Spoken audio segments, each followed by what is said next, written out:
how to create a project on FreshBooks. Now, this video is going to be a complete step-by-step tutorial. So if you follow along, by the end of this video, you will be able to create a project on FreshBooks. Okay, so to do this, you first of all want to load up FreshBooks right here.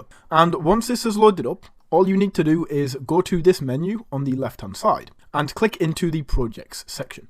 That is going to load up this area right here. So basically all we need to do is click on create new in this top right corner and then choose, is this an hourly rate project or a flat rate? So choose this, and then you can select any team members that you would like to add, select or assign a client. So I will just go for this. You can then enter in a description, a project name, and anything like that. So if I just say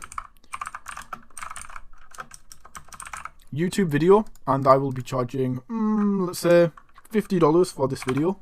You can set the time that it's going to take, and also the end date.